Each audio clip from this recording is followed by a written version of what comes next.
continue donc cette matinée avec donc Frédéric Gardès, qui est président-directeur général de Colas et qui va nous parler de la data au service de la mobilité. Alors, première question. Quelle tendance se dessine autour des mobilités pour un groupe comme Colas ? Alors les tendances chez Colas, on est soumis aux mêmes tendances que tout le monde, hein, donc au premier lieu desquelles le changement climatique. Alors le changement climatique à travers deux aspects principaux, c'est l'adaptation au changement climatique qui est inévitable, donc il va falloir adapter les infrastructures à ce qui va se passer, à plus de chaleur, à la montée du niveau des eaux, etc. Mais également le changement climatique dans ce qu'il va falloir faire pour le réduire, l'éviter, donc apporter des solutions qui sont plus vertueuses pour l'environnement.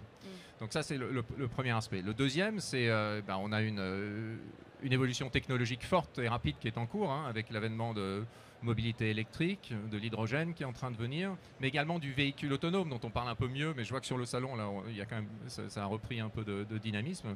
Le véhicule autonome qui est quelque chose qui va être une véritable révolution quand ça sera mûr.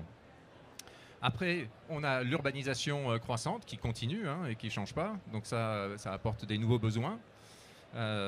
Et donc, tout ça, c'est des choses qui travaillent ensemble.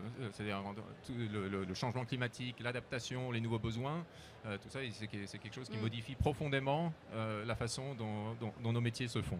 Et je dirais, pour terminer, l'autre tendance de fond, c'est l'avènement d'une économie très digitale et centrée sur la data et qui n'épargne pas nos métiers. Bon, alors, Colas, en tant que leader mondial des infrastructures de transport, a toujours su anticiper ça. Et c'est ce qu'on fait aujourd'hui aussi. Et c'est pour ça que 100% quasiment de nos budgets de R&D sont, d'une façon ou d'une autre, vont vers des sujets d'environnement et de digital. Et justement, qu'apporte donc le développement du digital à vos métiers ? Alors la première chose la plus concrète, c'est que ça apporte c'est des outils qui nous permettent d'améliorer notre excellence opérationnelle, d'être plus efficace, etc. Donc ça, c'est vraiment de l'interne. Après, c'est quelque chose qui également nous permet d'améliorer, de réduire les émissions de CO2, de connaître précisément l'état d'une infrastructure. L'état d'une infrastructure a un impact sur l'émission de CO2 des véhicules qui circulent dessus, et donc de pouvoir le savoir à l'avance par la data, de pouvoir faire de la maintenance prédictive, et ça a un impact. Donc la data va nous permettre de réduire tout ça. Et enfin, ça nous permet des œuvres nouvelles. Je vais citer un exemple, c'est notre offre Anaïs. Donc Anaïs, c'est quoi? Anaïs, c'est prendre la data qu'il y a sur des véhicules, sur des capteurs qui sont embarqués sur des voitures, sur des véhicules comme ça, de manière assez, c'est disponible. L'analyser beaucoup par de l'intelligence artificielle pour pouvoir voir, bon, à tel endroit du réseau, il y a un problème. Par exemple, les gens freinent, il y a des écarts qui viennent souvent. Donc on va regarder et après on peut analyser et dire, proposer des solutions. Donc ça, c'est une solution qu'on met en œuvre depuis quelques temps, qui a un bon succès, voilà, et qui permet derrière d'optimiser les choses. D'accord, très clair. Et qu'apportera le développement des voiries connectées ? Alors derrière ce mot, on met énormément de choses, hein, mais les voiries connectées sont essentielles pour arriver au véhicule autonome total. C'est-à-dire, nous, on pense que la vraie autonomie dans la mobilité ne pourra pas se faire sans capteurs et sans interaction avec l'infrastructure. C'est-à-dire, les ondes ne vont pas suffire, il n'y aura pas assez de bandes passantes. Donc, la voirie connectée est nécessaire pour l'autonomie. Également, pour le partage de l'infrastructure existante. Notre solution Flowell, donc qui est un marquage routier dynamique, on peut l'éteindre, on peut l'allumer, on peut le changer comme on veut. Ça, c'est quelque chose qui va permettre de partager la voirie et l'espace existant, de faire des places de parking conduisant, des places de livraison, de passer de deux voies dans un sens le matin à 2 voies dans l'autre sens l'après-midi. Enfin, des choses comme ça, très concrètes, qui sont permises par cette voirie connectée.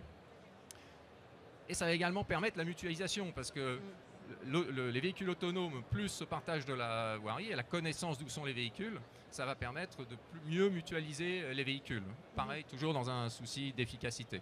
Donc ça, on est quand même pas très très loin, si on se projette à 5-10 ans, d'un monde où ça, dans les métropoles, c'est quelque chose qui est envisageable. Et enfin, je dirais que la voirie connectée va être essentielle pour pouvoir optimiser la maintenance des infrastructures. Ok, alors tout ça, vous devez forcément répondre en fait aux attentes de vos parties prenantes. Et comment ça se passe, notamment avec les pouvoirs publics ?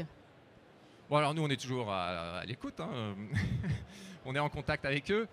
L'avantage qu'on a, je pense, c'est qu'on fait vraiment tout chez Colas. Dans le domaine des infrastructures de transport, on est un peu un one-stop shop, c'est-à-dire qu'on va depuis la piste cyclable jusqu'au train hydrogène, en passant par tous les îlots de chaleur urbaine. On fait vraiment tout. Donc ça, c'est un avantage. Et on fait tout non seulement en conception-construction, mais surtout en maintenance et opération.